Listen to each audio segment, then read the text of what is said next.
Assalamualaikum warahmatullahi wabarakatuh. Di sini saya akan menjelaskan tentang tugas ekonomi teknik. Perkenalkan, nama saya Elma Kirani Pelu dengan NIM 2022-73029. Yang pertama di sini ada Net Present Value atau NPV. Net Present Value atau NPV adalah nilai sekarang bersih dari suatu investasi atau proyek yang dihitung dengan mendiskonto semua arus kas yang diharapkan di masa depan ke nilai sekarang menggunakan tingkat diskonto tertentu. NPV memberikan gambaran apakah suatu proyek atau investasi akan menghasilkan nilai tambah atau tidak. Jika NPV positif, maka proyek atau investasi tersebut dianggap menggunakan.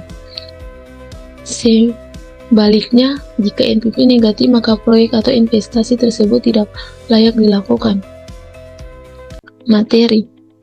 Di sini ada pengertian NPV, tingkat diskonto, rumus NPV, investasi hasil.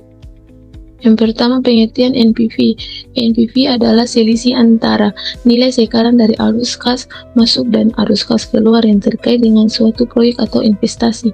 Yang kedua, tingkat diskonto.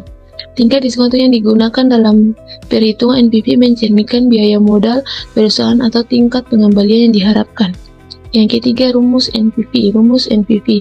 Yang pertama, NPV sama dengan E P per F I tambah R akar N kurang investasi awal, di mana VF nilai masa depan dari arus kas atau income pada periode tertentu, R tingkat diskonto atau opportunity cost of capital, N yaitu jumlah periode investasi awal, yaitu biaya awal yang dikeluarkan untuk proyek atau investasi.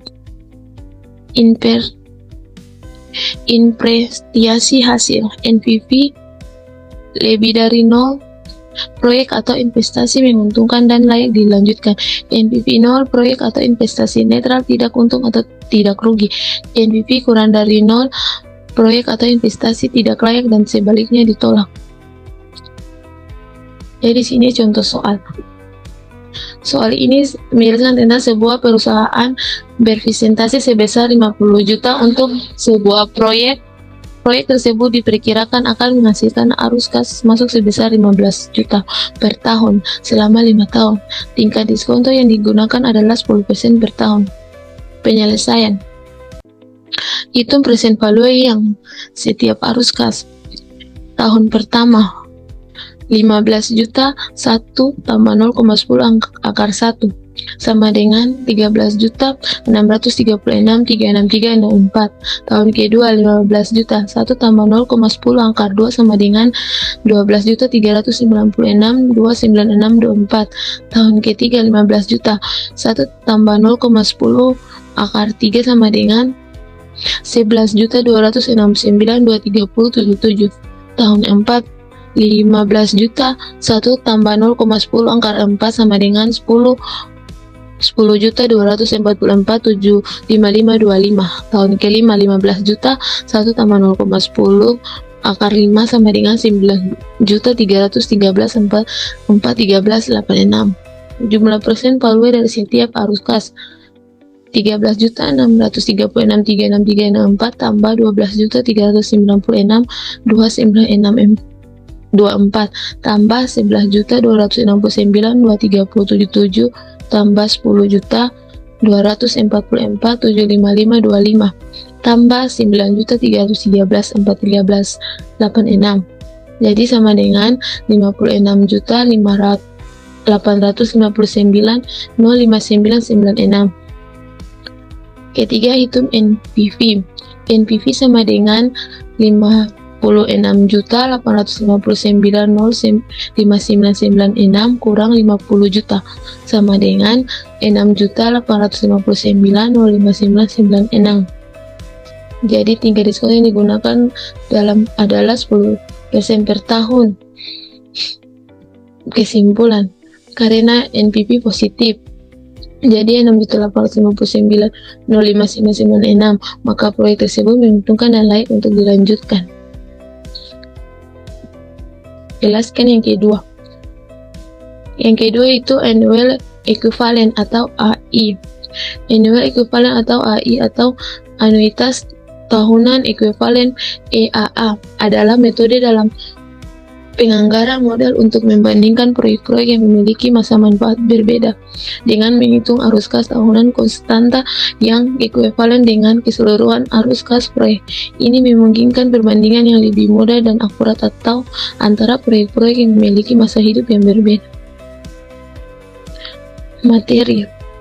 Materi konsep dasar AI mengacu pada nilai tahunan yang setara dengan biaya atau manfaat yang terjadi sepanjang masa hidup suatu proyek. Kedua, pentingnya AI. AI digunakan untuk membandingkan proyek-proyek yang memiliki masa manfaat yang berbeda. Ini memungkinkan pengembalian keputusan yang lebih baik karena proyek-proyek tersebut dapat dievaluasi berdasarkan biaya atau manfaat tahunan ekuivalen. Rumus AI adalah sebagai berikut. AI biaya awal A per P, I, N tambah biaya perawatan tahunan tambah nilai salvage P per F, I, N, di mana A per P adalah faktor pemulihan modal atau capital recovery factor, I adalah tingkat bunga atau biaya modal, N adalah masa hidup proyek, P per V adalah faktor present value. Contoh soal, sebuah perusahaan sedang mempertimbangkan untuk membeli dua jenis mesin A dan mesin B dengan spesifikasi berikut. Di sini ada mesin A dan mesin B. Harga beli mesin A 1 juta, mesin B 1.500.000. Masa pakai mesin A 3 tahun, mesin B 5 tahun.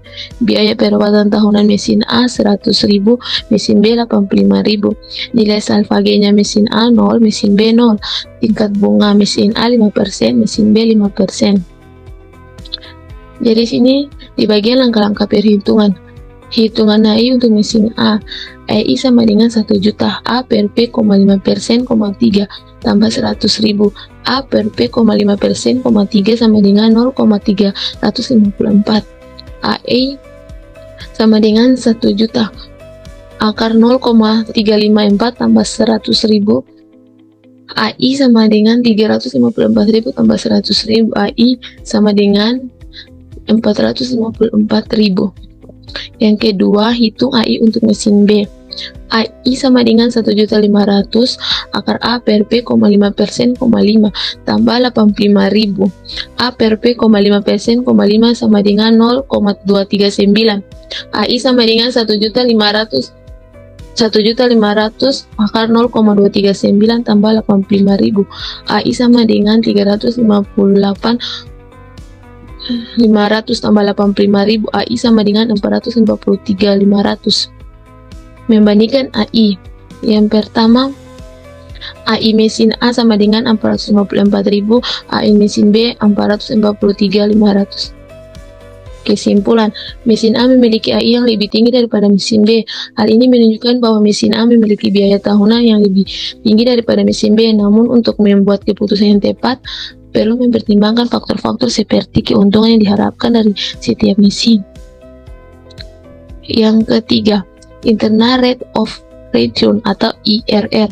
Internal Rate of Return atau IRR adalah tingkat bunga atau tingkat pengembalian yang menjadikan nilai sekarang dari arus kas bersih dan investasi sama dengan 0. IRR digunakan untuk mengevaluasi kelayanan suatu proyek investasi dengan membandingkan dengan tingkat pengembalian yang disyarat atau biaya modal.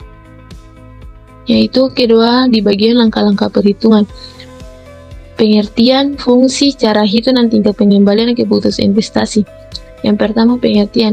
IRR adalah tingkat diskonto yang membuat nilai sekarang bersih atau net present value NPV dari sebuah proyek investasi menjadi 0. Fungsi. IRR digunakan untuk menentukan apakah suatu investasi layak atau tidak dengan membandingkan IRR dengan tingkat pengembalian yang disyaratkan atau required rate of return. Jika IRR lebih besar dari tingkat pengembalian yang disyaratkan, proyek dianggap layak. Yang ketiga, cara hitung. IRR bisa dihitung dengan beberapa metode interpolasi mencari dua tingkat yang diskonto yang menghasilkan NPV positif dan negatif. Kemudian melakukan repolasi untuk mendapatkan IRR. Rumus Excel menggunakan fungsi sama dengan IRR di Excel untuk menghitung IRR secara otomatis. Tingkat pengembalian IRR menunjukkan tingkat pengembalian yang diharapkan dari sebuah investasi jika IRR lebih besar dari tingkat suku bunga yang berlaku. Investasi tersebut dianggap menguntungkan. Keputusan investasi jika IRR suatu proyeksi investasi lebih besar dari tingkat pengembalian yang disyaratkan, proyek tersebut layak untuk diinvestasikan. Soal contoh yang pertama sederhana. Seorang pengusaha berinvestasi 25 juta dan diperkirakan menghasilkan laba 4 juta per tahun. Ditanya berapa IRR investasi tersebut, apakah layak jika bunga kredit bank 12%? Jawab, IRR laba atau investasi awal 100% sama dengan 4 juta per 25 juta. Akar 100% sama dengan 16%, dan IRR 16% lebih dari bunga kredit 12% investasi layak. Yang keempat, benefit cost ratio atau BCR. Benefit cost ratio atau BCR adalah rasio yang digunakan untuk mengevaluasi kelayakan suatu proyek atau investasi. BCR menghitung perbandingan antara manfaat benefit yang diperoleh dengan biaya cost yang dikeluarkan. Secara matematis, BCR dihitung dengan membagi total nilai manfaat dengan total nilai biaya. Jika BCR lebih dari 1, maka proyek dianggap layak secara ekonomi, sedangkan jika BCR kurang dari 1, proyek tidak layak. Materi BCR. Yang pertama ada pengertian dan rumus. Pengertian BCR adalah ukuran kuantitatif yang digunakan untuk menilai efektivitas suatu proyek atau investigasi dengan membandingkan manfaat yang dihasilkan dengan biaya yang dikeluarkan. Kedua, rumus BCR sama dengan total manfaat per total biaya. 1:1 interpretasi BCR lebih dari 1, yaitu proyek dianggap layak secara ekonomi karena manfaat diperoleh melebihi biaya yang dikeluarkan. Yang kedua, BCR sama dengan 1, proyek dianggap netral secara ekonomi karena manfaat yang diperoleh sama dengan biaya yang dikeluarkan. BCR kurang dari 1, proyek dianggap tidak layak secara ekonomi karena manfaat yang diperoleh kurang dari biaya yang dikeluarkan. 1:2 langkah-langkah 1.2 langkah-langkah menghitung BCR. Jadi sini langkah-langkah hitung BCR. Yang pertama, identifikasi nilai semua manfaat yang diharapkan dari proyek. Yang kedua, identifikasi dari nilai semua biaya yang dikeluarkan untuk proyek. Yang ketiga, hitung total nilai manfaat dan total nilai biaya. Yang keempat, bagi total nilai manfaat dengan total nilai biaya untuk mendapatkan nilai BCR. Contoh soalnya, contoh soal dari BCR. Contoh, seorang investor ingin menilai kelayakan investasi pada sebuah pabrik yang diperkirakan akan menghasilkan laba bersih sebesar 50 juta per tahun selama 5 tahun. Biaya investasi awal pabrik tersebut adalah 150 juta. Total manfaat sama dengan 50 juta per tahun. Akar 5 tahun sama dengan 250 juta. Total biaya 150 juta. BCR sama dengan 250 juta per 150 juta sama dengan 1,67. Interpretasi. Karena BCR lebih dari 1, maka investasi pada pabrik tersebut layak secara ekonomi. Yang terakhir, yang kelima, payback period atau PP. Payback period atau PP adalah jangka waktu yang dibutuhkan untuk mengembalikan investasi awal suatu proyek. Berdasarkan arus yang diterima dalam perhitungan PP, kita membagi investasi awal dengan arus kas bersih per tahun. Jika arus kas tidak konstantan, rumus PP sedikit berbeda, melibatkan kumulasi arus kas dan tahun tertentu. Yaitu materi. 1.1 Definisi payback period. 2. Payback period adalah periode waktu yang dibutuhkan untuk mendapatkan kembali investasi awal. 3.2 Rumus payback period. Arus kas konstanta PP sama dengan investasi awal per arus kas bersih per tahun. Arus kas tidak konstanta PP sama dengan N tambah A kurang B C kurang per C kurang B. N sama dengan tahun terakhir yang kumulatif arus kasnya belum mencapai investasi awal. A sama dengan investasi awal, B sama dengan kumulatif arus kas pada tahun N, C sama dengan kumulatif arus kas pada tahun berikutnya. 4.3 Fungsi payback period membantu dalam pengambilan keputusan investasi terutama dalam perencanaan keuangan jangka pendek. 2. Memberikan gambaran tentang tingkat likuidasi investasi. 1.4 Kelebihan payback period sederhana dan mudah dipahami. 2. Membantu dalam mengevaluasi likuiditas investasi. Yang ketiga, menarik untuk mempertimbangkan investasi dengan pengembalian cepat. 1.5 Kekurangan payback period.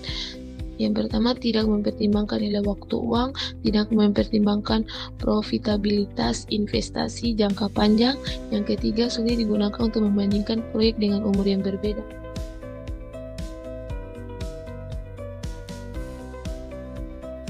Di bagian contoh soal.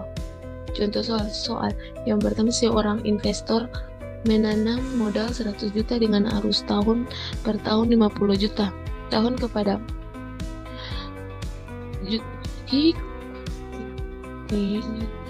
juta, tahun ketiga 30 juta, dan tahun keempat 20 juta. Berapa payback period investasi tersebut? Jawaban: kumulatif arus kas. Tahun pertama 50 juta, tahun kedua 90 juta, tahun ketiga 120 juta. N sama dengan 2, atau kumulatif arus kas di tahun 2 belum mencapai 100 juta. A sama dengan 100 juta, B 90 juta, C 120 juta. PP sama dengan 2 tambah 100 juta kurang 90 juta per 120 juta kurang 90 juta sama dengan 2 tambah 10 juta per 30 juta sama dengan 2 tambah 1 per 3. Jadi sama dengan 2,33 tahun. Kesimpulan, payback period adalah metode yang sederhana untuk mengevaluasi investasi, terutama untuk proyek dengan masa pakai yang pendek dan pengembalian modal yang cepat. Namun, perlu diingat bahwa PP memiliki beberapa kelemahan yang perlu dipertimbangkan dalam pengembalian keputusan investasi. Terima kasih.